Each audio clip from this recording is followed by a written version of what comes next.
shlokas we chant from Gita Mahatmyam at the Gita class. So we'll begin with that, and then I'll give an introduction to our guest, to Swamiji. And chant along with me. Om Parthaya Pratibodhitam Bhagavata Narayanena Swayam Vyasena Grathitam Purana Munina Madhye Mahabharatam Advaitam Ritavarshinim Bhagavatim Ashtadashadhyayinim Amba Tvam Anusandadhami Bhagavad Gita Bhavadveshinim Vasudeva Sutan Devam Kamsachanuramardanam Devaki Paramanandam Krishnam Vande Jagadgurum Mahukam Karoti Vachalam Bangum Langhayate Girim Yat Kripatamaham Vande Paramananda Madhavam.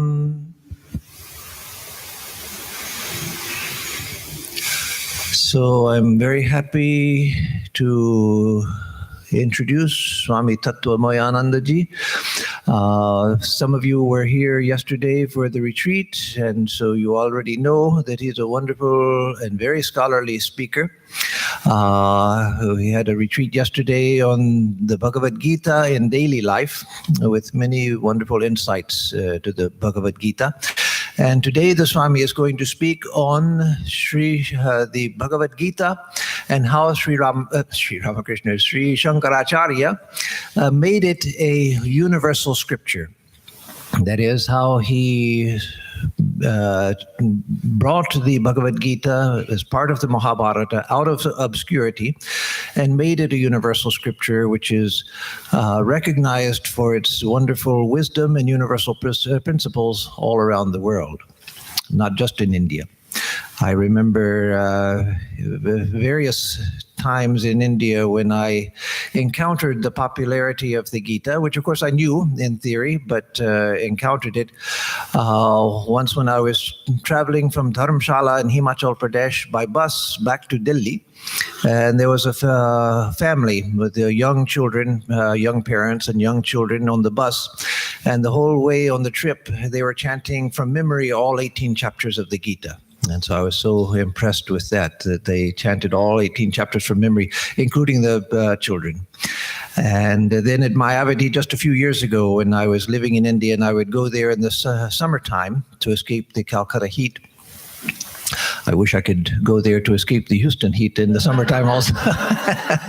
But when I would go to escape the Calcutta heat, then I would take a long walk down towards the village. It was about 8 kilometers to the closest village by the road. And there I would see halfway or 2/3 of the way towards the village, several retired village gentlemen. And there's a small Pahari village, people who didn't have much education. They could read and write, but not much more.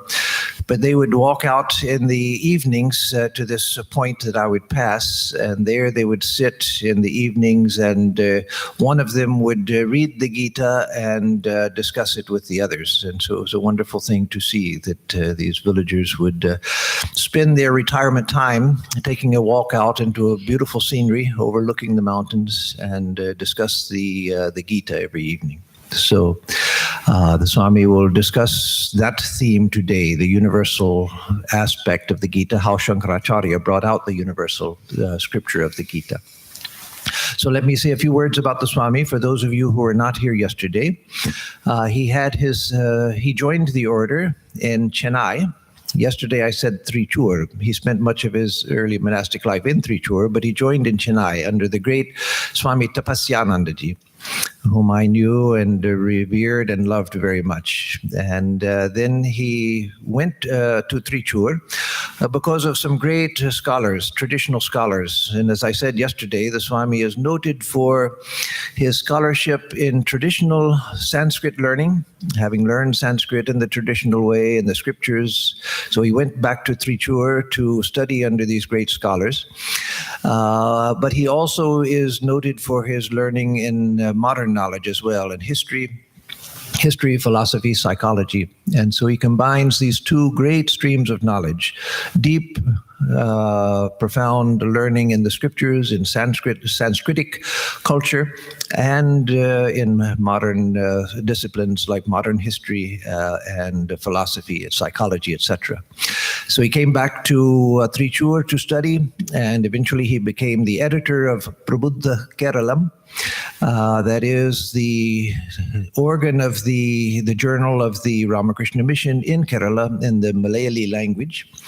And then when I got to know him, he was an acharya at the Brahmachari Training Center, really our seminary at Belur Mutt. And from there, he was posted as first as the assistant to Swami Tattvamayanandaji in San Francisco.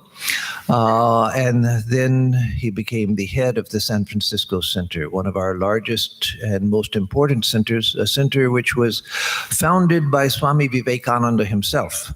There are only two centers existing that Swamiji himself founded, the New York Vedanta Society and the Vedanta Society of Northern California in San Francisco. Swamiji also had founded or been present at the founding of the Vedanta Society of Los Angeles, but that didn't last long after Swamiji went back to India. But San Francisco has continued. And then Swami Turiyananda, the great disciple of Sri Ramakrishna, was there in San Francisco. And then Swami Trigunatitanandaji. So three of the direct disciples of Sri Ramakrishna were fundamental in the founding and establishment of the San Francisco Society. And so now the Swami is the head of that very important center. So I will turn the lecture over to the Swami. Oh, yes, and please turn off your cell phones, or at least turn them to silent mode. And if you are expecting a phone call that you have to take, that's important. If you don't have to take it, don't take it. But if it's something that you have to take, then please sit outside and wait for your call and take it outside. But inside, there should not be any answering of phone calls and no phone calls going off. So please help us with that. So, Swamiji.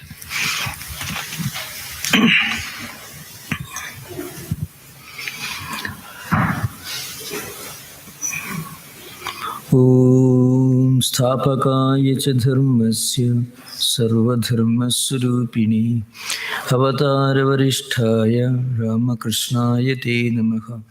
Sruti smriti purananam alayam karunalayam namami Bhagavad padam Shankaram lokashankaram.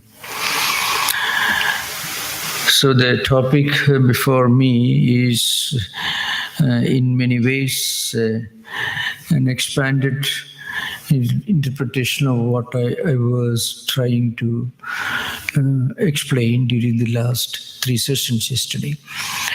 Now, Bhagavad Gita, as you know, as I mentioned yesterday, Mahabharata constitutes the greatest, the grandest, and the biggest human endeavor in literary pursuit.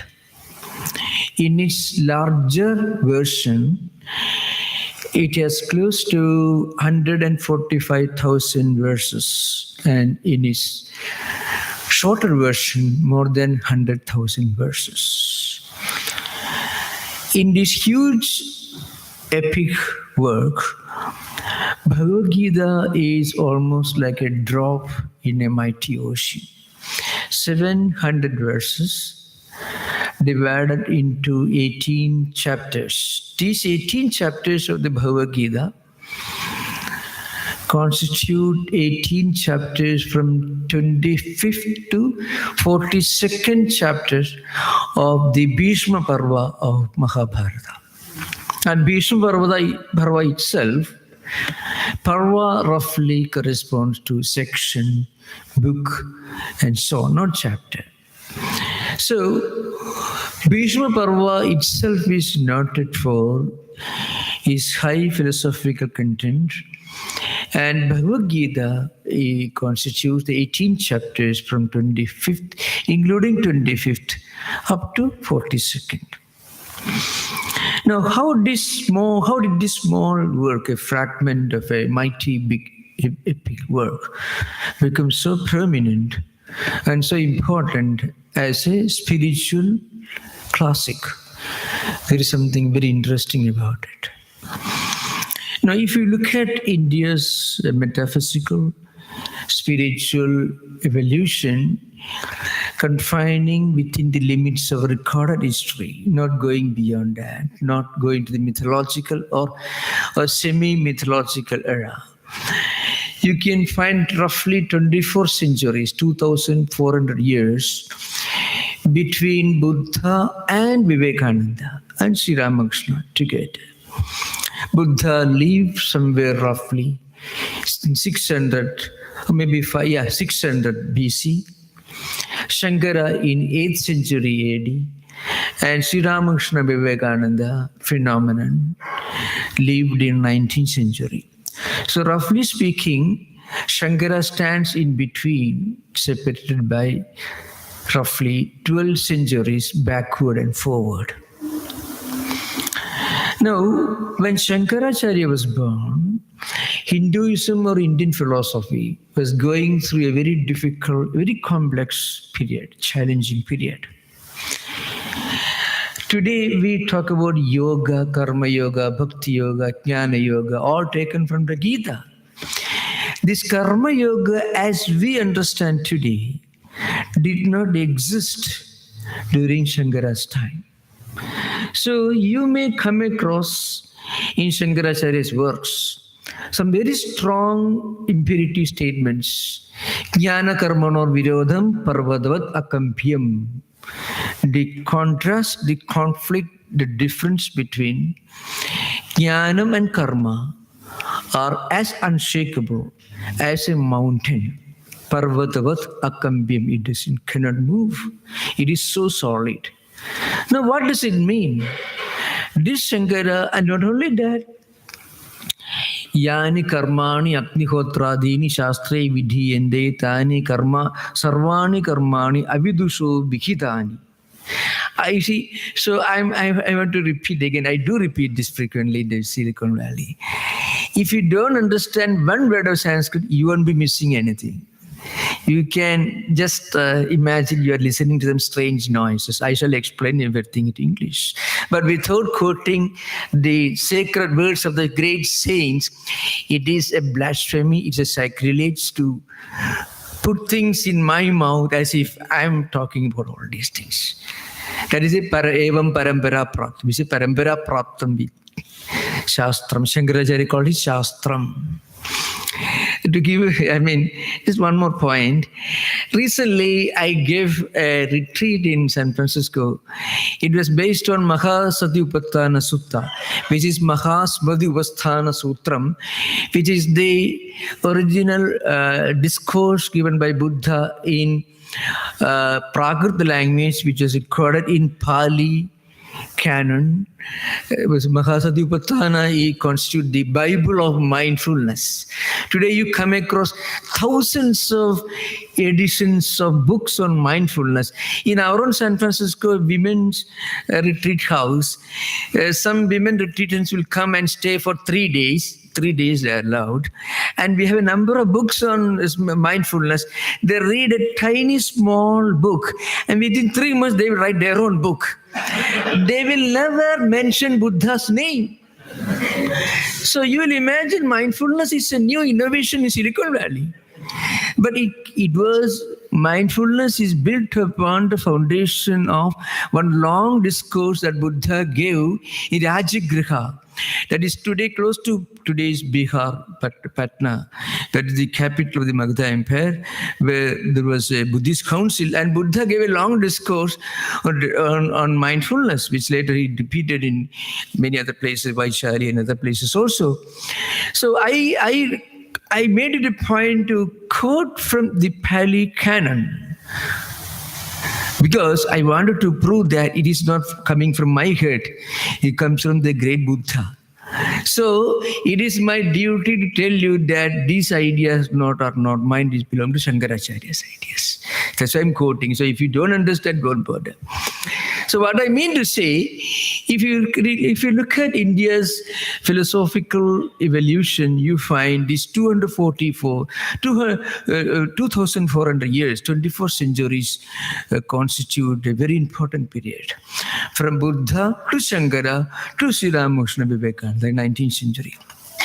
Now, when Buddha lived, Hinduism was facing a problem, a more complex problem than perhaps what it was facing in 19th century when Sri Ramakrishna and Vivekananda came together.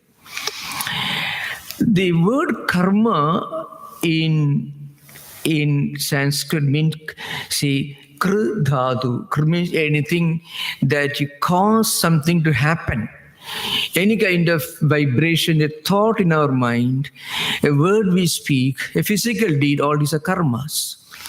The word karma, according to the ancient Purvamimamsa philosophy, means not any kind of activity, a particular kind of activity, rituals. Dharakni sahidam karma. This is the definition of Mimamsa's karma. Means, yesterday I mentioned these 14 Vedic rituals. So, Sapta Havir Yajna, Sapta Soma Yajna, as I mentioned. Most of what you call, Abdurayama, Adhiratra, Vajpayee, Vajpayee, Indian Prime Minister, that's because some of his distant ancestors 5,000 years back may have performed a Vajpayee Yajna. So he got Vajpayee. He didn't do that, fortunately. He was not innocent of all these things. So some of these yajnas and yagas formed part of Vedic culture, and these yajnas and yagas were performed sitting in front of fire. A married man accompanied by his wife will be sitting in front of fire and will offer different things on the fire. It's called ahudi. Sapta ahudi means you put offering on fire. This yajna was the meaning of karma according to ancient Indian ritualistic philosophers. That was the meaning that the word karma had acquired when Buddha was born. So Buddha, you can find, Buddha fought. He shouted loud slogans against this kind of Vedic ritualism.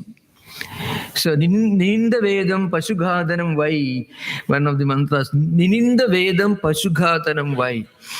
He condemned these Vedic sacrifices, which were accompanied by animal sacrifices. That's one of the great tributes given to Buddha. This was the meaning of karma according to Purvamimamsakas.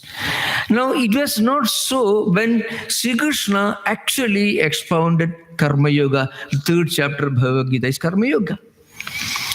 When Lord Krishna, who lived in 3300 BC, that is roughly the age attributed to Mahabharata war and preaching of Bhagavad Gita, 3300 BC. I mean, most conservative and logically most acceptable dates among the historians. Historiography is very advanced subject in this area.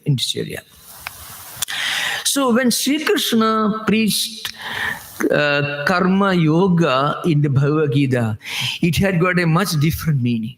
What was the meaning?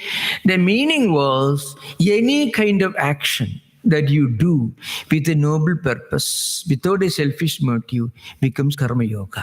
So that's why Pasyan, Srunan, Sprusan, Jignan, Pralavan, Visrudan, Grinnan, Unmishan, Nimishan Nabi.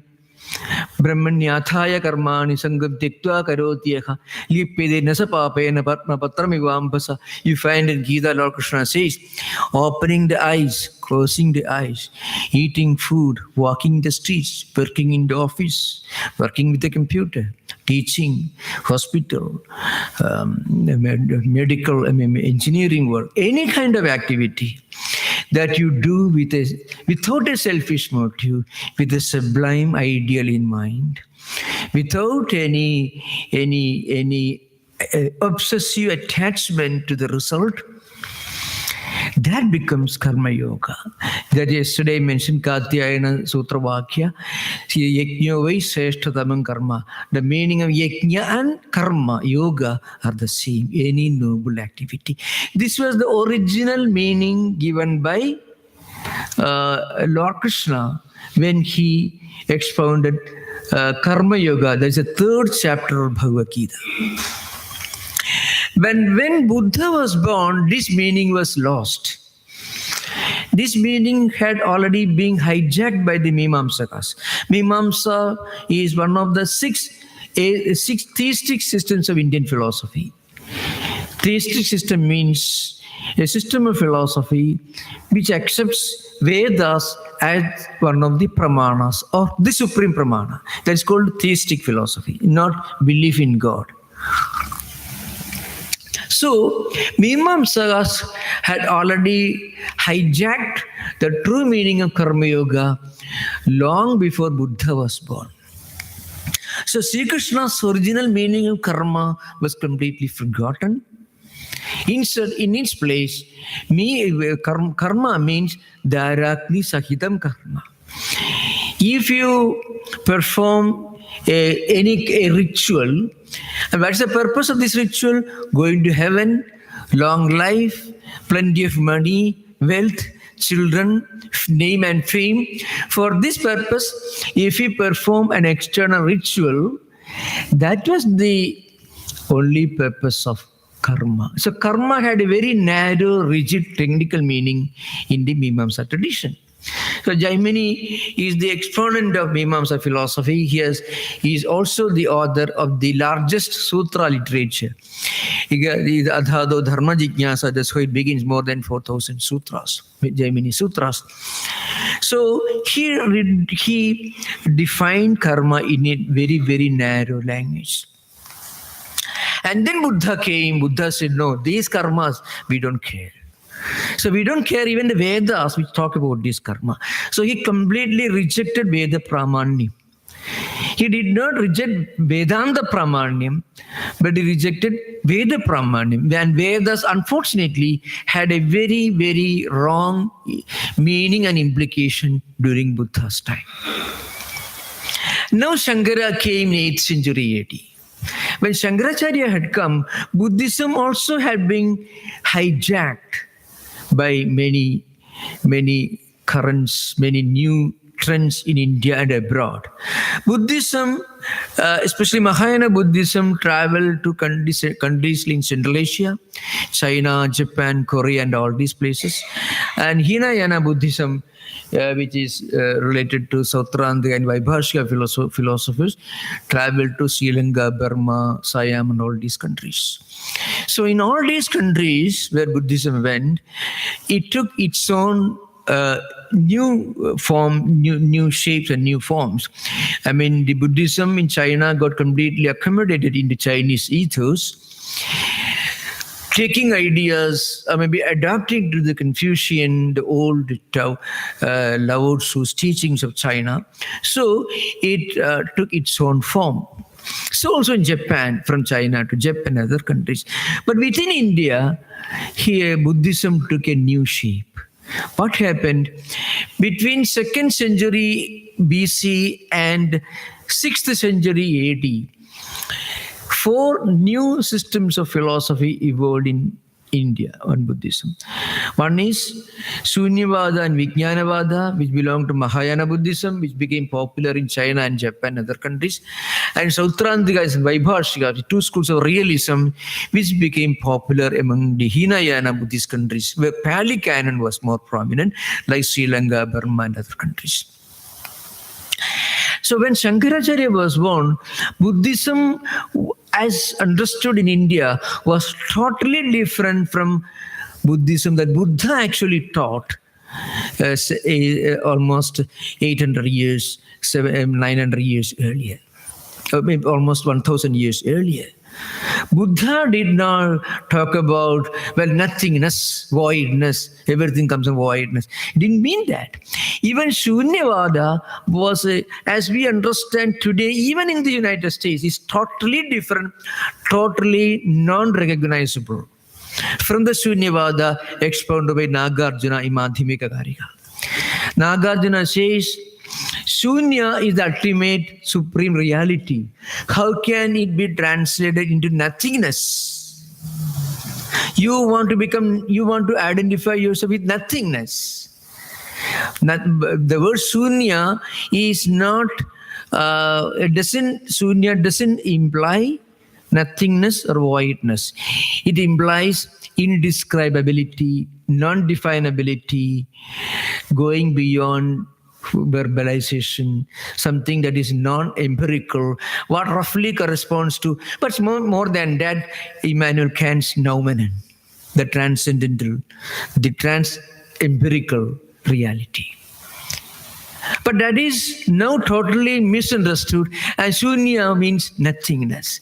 So, Dvesatte samupasitya buddhanam desha sevana loka samvrti satyam cha paramarthadaka. This is Nagarjuna's statement. I am quoting Nagarjuna just as you quote Bible to expound Christ teachings. If you want to quote Christ, you have to quote Bible. You cannot quote some modern, very, very superficial documents and articles. Like that, Nagarjuna is the father of Shunyavada philosophy. He says Shunya means one transcendental supreme reality, which is beyond description, beyond definition. And Nagarjuna surprisingly uses the same terminology to explain Shunya, which Shankaracharya uses to explain Brahman. See, Advaitam, Anirvachaniyam, all these terms are used by Nagarjuna to explain what? Shunya.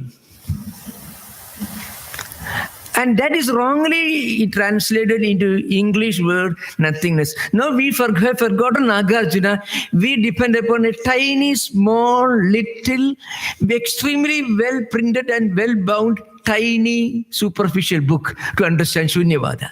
Nagarjuna has no place. It's like forgetting a Sermon on the Mount and parables of Jesus, and you read some small, petty, superficial articles to understand Christianity. The same thing. So what I mean to say, no, when Shankaracharya was born, Buddha's philosophy had already been hijacked. Shunyavada was the main prevailing trend.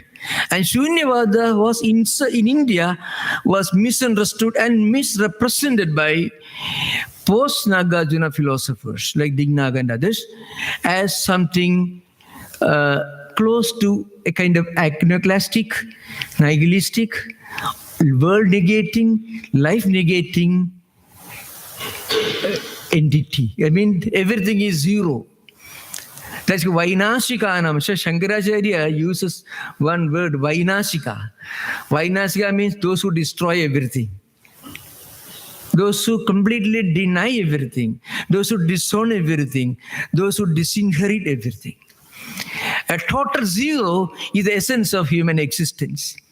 That was the wrong, misinterpreted view of the later Shunyavadins in India. That was the time when Shankaracharya was born.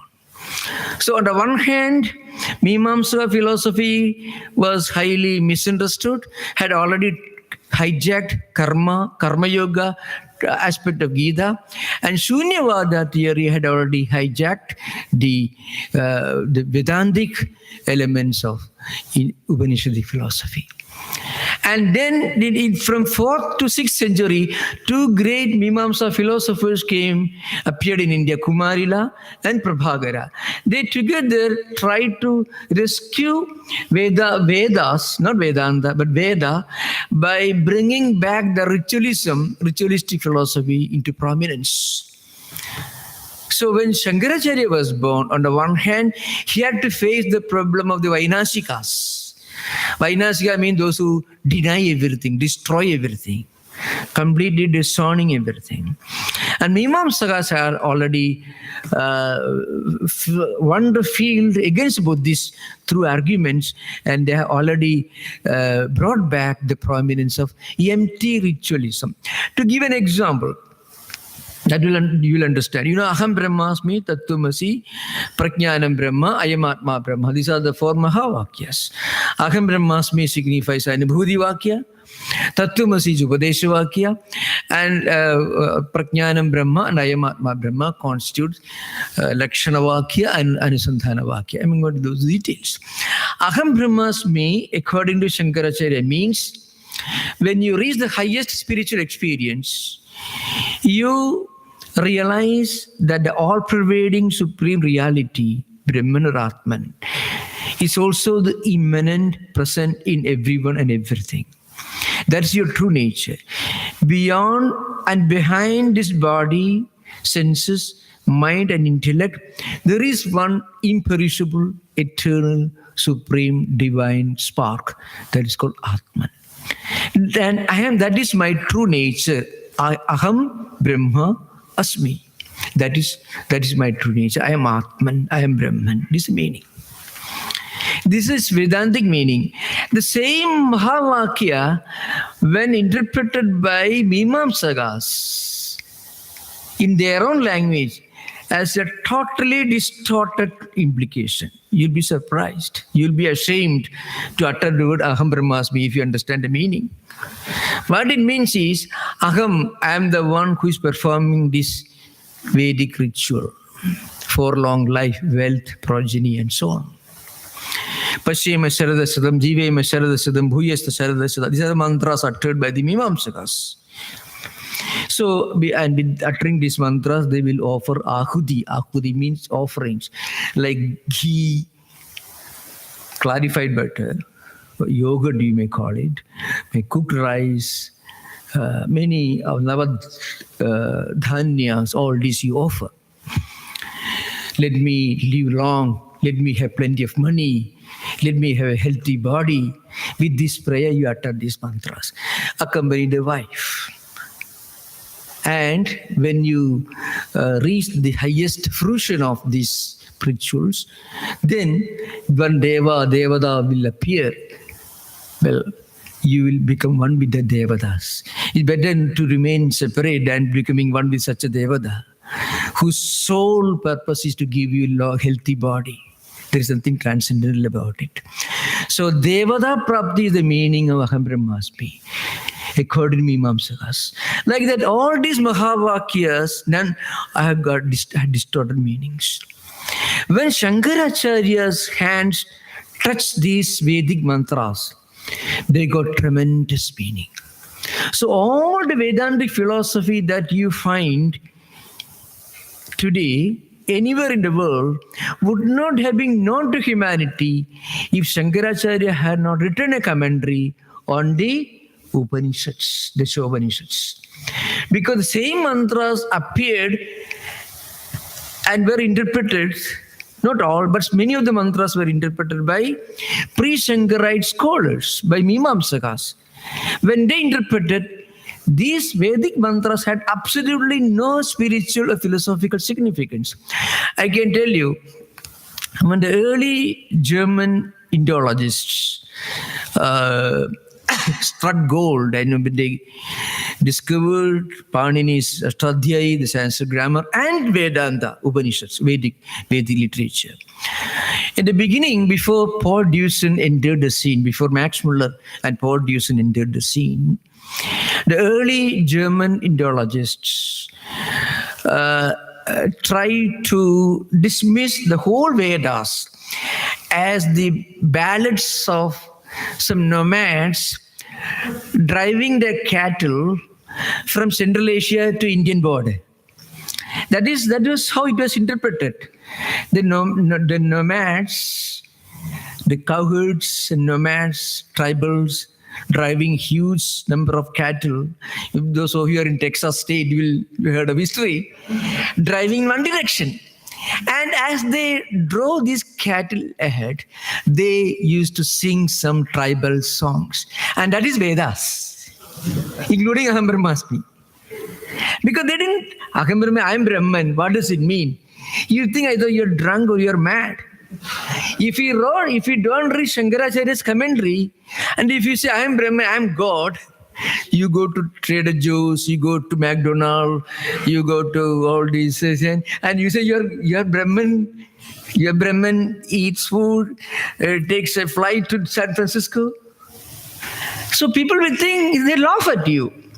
But when Shankaracharya wrote a commentary, he meant behind his body, behind his mind, behind his intellect, behind all these senses, there is one supreme, eternal, divine reality present in all of us, present everywhere. It is immanent, it is transcendental, and it is omnipresent. And that reality is one. If you realize this, through proper spiritual discipline, yamas and niyamas, sadhana chadushtayas, sravana, manana, nididhyasana, meditation, then you will realize your identity, unity with the whole existence. This is the meaning of Aham Brahmasmi. Now it becomes wonderful. So that's why when later European Indologists, not only a European Indologist, but even a man like Emerson, who accidentally got a copy, a very inaccurate translation of Bhagavad Gita by Charles Wilkins, who of all people was a LD Clover Division clerk in Calcutta, where he was employed by the East India Company during the time of Vaughan Hastings. Sir Vaughan Hastings was the first Governor General of Bengal, in 1757, after the Battle of Plassey, the British became the rulers of Calcutta. So he had a semi-educated English clerk. His name was Charles Wilkins. And this man, with the help of many Persian scholars, somehow put together a translation of Bhagavad Gita into English, which fell into the hands of Carlyle, who is the author of French Revolution, and who is, for your information, is well known for the great statement, the Bourbons never learned anything and never forgot what they learned. The great statement, the history of French Revolution. That gentleman, Carlyle, a British social critic and historian, sent a copy of Bhagavad Gita to Emerson, who happened to read it. And you find what happened. Emerson's Brahma roughly corresponds to 4 verses in the 2nd chapter of Bhagavad Gita, 19 verse onwards. The red slayer, Yenam veti handaram yasayanam mannidehadam ubhautau navijanido nayam handina hanyade. All these verses which Emerson roughly translated into 4 verses which constitute Brahma, his famous poem. Brahman is a great mystical work by American tradition. So what I mean to say, when Shankaracharya wrote commentaries on the Upanishads, then suddenly Vedas assumed a great spiritual metaphysical significance. But Upanishads are somewhat abstract and subtle, not easy to understand. Unless you study Sanskrit very well, you won't be able to fully understand even the bhashyas. For that also you have to study Mimamsa, Vyakarana, and Sankhya, Yoga, Nyaya, otherwise you won't fully understand even the Bhashya properly. So Shankaracharya wrote a commentary on the Bhagavad Gita. And after writing the commentary in the Vodgata introduction, he is idam Gita Shastram Samasta Vedartha Sara Sangraha Bhudam Durviknyayartham. This Gita is a science. He doesn't call it a scripture as such. He doesn't call it a canon. He calls it a science, spiritual science. Tadidam Gita Shastram. Now, science is universal. Scientific laws are universal. What Newton discovered is not applicable to him only. You also will fall to the ground if you jump from terrace. If you throw something up, it not only for him, it's applicable to everyone. So it is so universal. So Gita is a shastram, he said. It is so universal.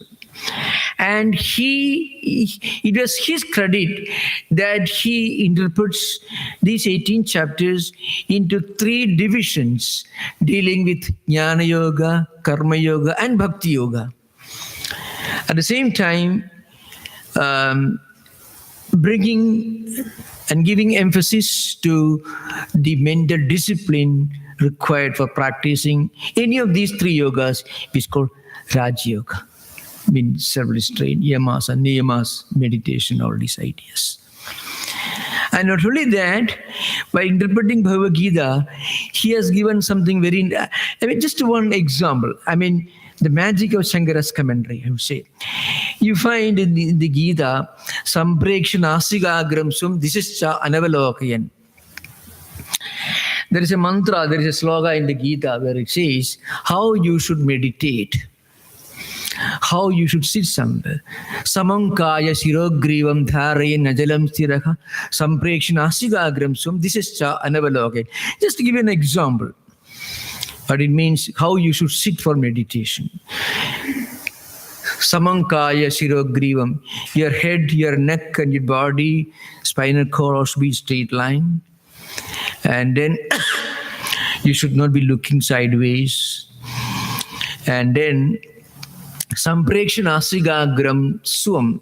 Swam nasigagram samprekshya. Looking at the tip of your nose. This is the literal meaning. Now Shankaracharya was the past master of meditation. You should not be looking at the tip of your nose. If you look at the tip of the nose, you'll be meditating on your tip of your nose, not on Brahman. So I'm just giving one of the most insignificant examples, not the most profound, really speaking. He says, Sampreksha iva. Sampreksha iva. Or Sampreksha nasigagram iva. He uses this part of Vedasada. As if you are looking at the tip of your nose. You should not be looking at it. You cannot keep your eyes completely open. Then you will be, the external world, the visual images will distract your attention. You cannot close your eyes completely because then a beginner in meditative practices will be meditating on darkness. So you should not be completely opening your eyes or closing your eyes. So how to keep that the head, the neck and the spinal cord in straight line? You should, as if, not really speaking, but as if you're looking at the tip of the nose. So he uses the word iva. Iva means as if, not really speaking, as if. Now, like that, there are many, many interesting expressions in the Gita Bhashya.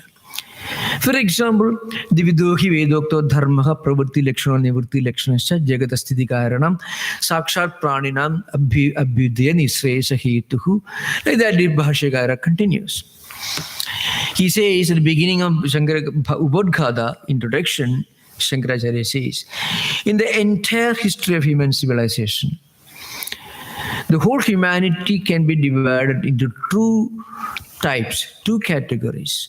Those who are somewhat contemplative, those who live in the world looking after all their secular duties and responsibilities, but they have some higher transcendental ideal that's guiding them. They'll be looking towards something higher. They look beyond today, beyond the present, beyond the immediate needs. Now, such people are called the followers of Nivritti Lakshana. That is called Nivritti Lakshana Dharma. So then there are others who may not be looking for anything transcendental, anything higher, anything anything that goes beyond empirical. They limit their attention to what is happening today, now, in the present day world. Such people are called pravritti lakshana. It's called pravritti lakshana. So dividhohi pravritti lakshana nivritti lakshanascha jagadaha sthiti karanam. The whole equilibrium existence of the world is thanks to these two types of people. They're complementary to each other. They enrich and they preserve human civilization. Those who are of a contemplative type, not in the loose meaning of the word, but mean those who look for something transcendental, something much higher, and those who are not looking for anything beyond the immediate utilitarian practical things, but those who live a happy life in this world. These are two types. There is a slow evolution from pravritti lakshana to nivritti lakshana. Now, these observations are so universal. And he says, any person in the world can start his or her spiritual life any day, any moment. The doors are open everywhere. The opportunities for a new life, to open a new chapter in our life, are available everywhere, every minute. So he says, whatever you do, whatever karma you do, that can be converted into karma yoga. So any work, if suppose sometimes, as I mentioned this yesterday, we may have some problem by trying to meditate, trying to spend our time for spiritual practices. Mind doesn't cooperate. We want to do, but mind is not willing to cooperate. The reason why mind is unwilling to cooperate is that our samskaras, negative samskaras, which are already accumulated in the mental system, they assert themselves. They try to create mental blocks. They try to find false excuses for not starting a spiritual life. Because our mental system, it contains both negative and positive samskaras, vrittis and impressions. Negative samskaras express or manifest as mental blocks. Whenever we try to do something good for us and good for others. Positive samskaras, if they are predominant, then they feel, they encourage and they help us to go ahead with spiritual practices. If we are sitting to meditate, if we feel disturbed, terribly restless, but if you watch the TV, you are perfectly happy and contented. What it means is, positive samskaras which are necessary to practice discipline and contemplation are not dominant. They are there. That's why we feel the inclination to try to make an effort. But they are not strong enough. Negative samskaras are the dominant factor. But Shankaracharya says, we can generate positive samskaras. We can create positive samskaras. When positive samskaras are generated more and more, then they become the dominant part of mental system. Then mind will start cooperating with our efforts to meditate, to do japa and all that. That's why he says, any karma will gradually help us to turn it to karma yoga, and karma yoga will lead to chitta suddhi. Chitta suddhi means when the mind is ready for higher contemplation and jnana prapti and moksha. Karma nishthayaha chitta suddhi dvarena purushartha hedutvam na swadandrena jnana nisthatu swadandrena purushartha hetuhu anyan apeksha.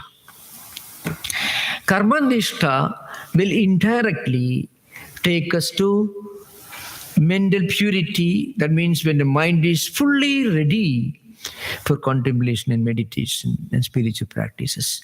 And that will gradually, if not in this life, next life, will help us to achieve jnana prapti, and that will take us to moksha. So, on the one hand, he presented the highest philosophy. If you look at the 18th chapter, if you look at the 15th chapter, if you look at, in fact, every chapter is studded with the most profound Vedantic ideas, philosophical ideas. But at the same time, he built a huge edifice, but he has also put a ladder for us to climb and reach the top. There is an elevator also. And there is a ladder. It's not that a high philosophy is presented. You know, Shankaracharya is credited with having written the most profound and the most moving devotional poetry in Sanskrit language. 65 stotras. 65 stotras.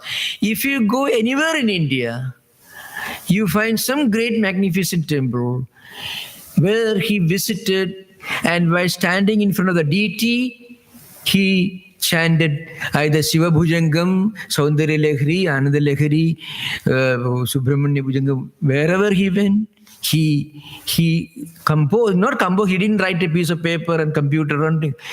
Actually, he recited and his disciples wrote down. He recited. So if you want to know Shankaracharya, you should remember the greatest devotional poet known to India is the greatest Advaita philosopher.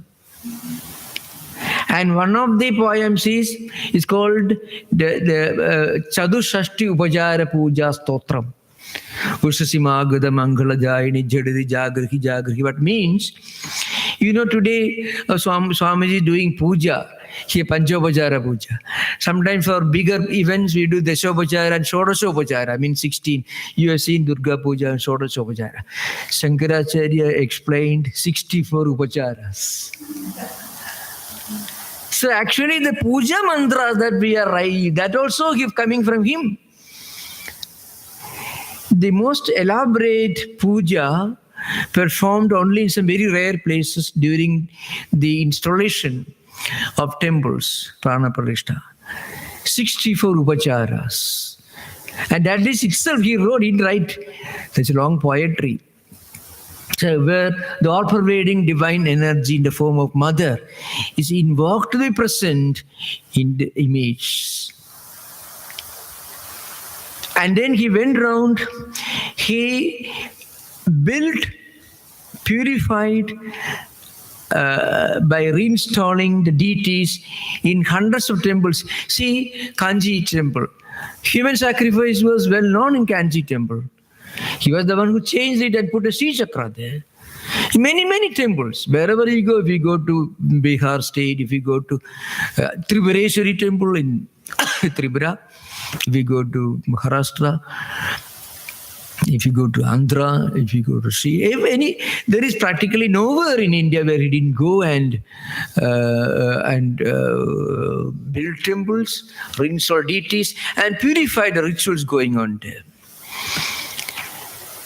So that's why they say, you know, Ashtame Chaduro Vedan Dwadase Sarva Shastravid Shodase Kritavan Bhashyam Dvatrimse Muni Abhigad. So when he was 8 years old, he had already studied all that was to be studied. And 16 years before that, when he was going to 12th grade student, he had written all the bhashyas, which today great pandits spend decades to study and teach and debate and discuss and write about. The writings of a master genius who had finished all his writings before he left his high school, long before high school going age. And he walked around the entire Indian subcontinent. Indian subcontinent in those days extended to Gandhar and Kandahar in Afghanistan, Brahmapura and Burma, and all the way to extreme southern tip of India to Badrinath. Today, if you go to Badrinath, take a plane from Delhi, then you'll be tired. But he walked all the way from extreme south to Badrinath 4 times, mind you. Even the Badrinath temple, the image was lying in the Alagananda river. He plunged and installed so Kedarnath everywhere. And all within 32 years. 4 times all over India. As a kaladi, literally in that vernacular language, means the foot of your feet. That was the instrument which he used for walking all over India. It always symbolizes the person's endeavor. That's why 3 important summing ups of Shankaracharya's work and personality you find in modern English language. I'm talking about English language. One is by Sister Nivedita in her famous book, The Web of Indian Life. There she writes a long paragraph and she writes about Shankara's work. He was Aquinas and Augustine and Loyola rolled into one. And Eberhard, all the great Christian Western mystical thinkers and theologians. And he founded 10 monastic orders. And Sister Nivedita quotes Ignatius Loyola, well, only Jesuit order. Shankaracharya he founded 10 monastic orders. 6 of them are still striving, and 1 of them we belong to. And again, 4 much from different distant corners of India. So all that he did while expounding the philosophy that Brahman is only reality, the world is mithya. So you may ask the question, if the world is mithya, then why all this botheration, That's something very interesting. I tell you, one of the saddest things about Shankaracharya is one of the most misunderstood personalities. Even I had to share platform in India with people who spoke absolute rubbish about Shankara, some politicians, even some professors, about Shankaracharya, without reading a single book that he ever wrote. That is, they should be credited with their great courage to speak so with such authenticity about a subject about which they know nothing about. Total ignorance and total assertiveness. Now, what it means, Brahma Satyam Jagat Mithya Jiva Brahma Ivanapara. Mithya doesn't mean non-existent. Mithya means something that exists, but really will not exist for all times. So this chair in front of me, this mic system, let's say, the table I'm sitting on did not exist in this shape and form maybe 5 years back. 5,000 years back, this may have existed, or maybe 500 years back, this may have existed as part of a tree or a plant. This mic system in front of me did not exist as the public address system that I'm using now. It had a different shape, different name, different form, different framework. Anything that changes is not unreal in the absolute sense, but only relative. Relative means existing, but will not exist for all times. Brahman is the only reality that exists all the times because it is not born. Because birth itself signifies a transition from a state of empirical non-existence to empirical existence. That's what is called birth. Death is also disappearance at the empirical level, from appearance to disappearance, from existence to non-existence. That is death at the empirical level. Shankaracharya says anything that changes in time according to past, present, and future, anything that does not remain unchanging is not absolutely existent, but not absolutely non-existent either. If it were absolutely non-existent, if it never existed, we won't be talking about it. If it's absolutely existing, there'll be no need to talk about it. Something that exists for some time, which may misunderstand to be permanent. That is mithya. I can finish this with a famous quotation from Bhasha itself. See, the Bhasha is very simple. I mean, very, very forceful language.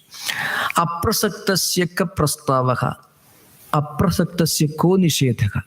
Prasaktasya ka prastavaha. Prasaktasya ko nishedhaka. This is the meaning. What is obvious? We don't make a statement. And we cannot deny it either. See, you don't say, now this is Houston. Do you make a statement to your friends? You will be called crazy. But it is so obvious. This is Houston. It is so well, this is their time. Do you make a statement? It is prasakta. I mean, it is so obvious. You don't make a statement. And you don't make a statement, no, it is not their time. Then also you'll be in trouble. So what is so obvious, you don't need to make a statement. And you cannot deny it. You cannot make a statement either positive or negative. So what is absolutely unreal, you can never make a statement either in the affirmative or negative. The affirmative, you cannot make a statement. Just like saying, no, it is not night now. You don't say, you don't have to make the statement. And you don't say it is night now, it is not night now. So the point is, mithya means this world of names and forms and changes and happiness and unhappiness, problems and challenges.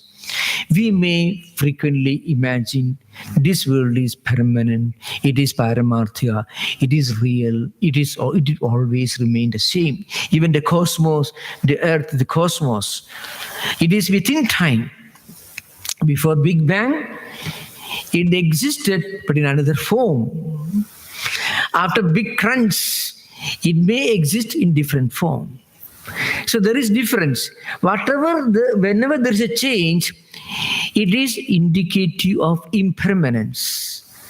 So anything that remains unchanging, without any change, the past, present, and future, Trigala Abhadidatva, it is called, that alone can be called real. Anything that undergoes changes in time and space and causation is called Sadvikaras. Jayade, Asti, Vardhade, Viparinode, Apakshiyade, Vinashide, etc. Birth, existence, growth, evolution, decay, and death. These are changes that happen to everything, to an insect and also to this cosmos. The cosmos may take billions of years to undergo these changes. The insect may take a few minutes, that's all. But still within time. So it is mithya.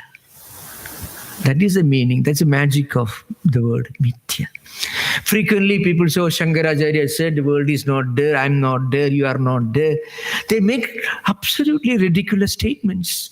Absolutely ridiculous. That's why it is very important when you read, you should read books written by authentic people. The best introduction in modern times is Swami Vivekananda's Jnana Yoga lectures. The best introduction to Shankaracharya's philosophy. And of course, there are other great Indian writers and also some Western scholars also. Otherwise, we may often join the ranks of those who ridicule Vedanta as if Vedanta tells you, you are not there, this clock is not there, this chair is not there. Absolutely ridiculous. What it means, the chair will not be there. Maybe after 10 years, 100 years, 1,000 years. That is what it means. I mean, it will change its shape. It change its name and form. It change. Nama, Rupa, Vikara. Vikara means change. Nama means name. And form means the Rupa. Rupa means form. Anything that is got Nama and Rupa will change. Anything which is beyond Nama and Rupa will remain the same without any change, the past, present and future. That's called Paramarthika Satta. That is Brahman only. Brahma Satyam Jigad Mithya. Jivo Brahmaiva Napara. What it means? Jiva is Brahman. What it means? Not this Jiva. Behind this body, mind, intellect, thoughts, ideas, everything, there is one divine, invisible reality, Atman. That Atman and Brahman, the all-pervading reality, are the same. So I have tried to put together in less than an hour some of these ideas, and I don't think there's time for Q&A interaction, so we'll discuss. Thank you. I'm very grateful to Swamiji for giving me an opportunity to come here and meet all of you. Thank you. Namaskar.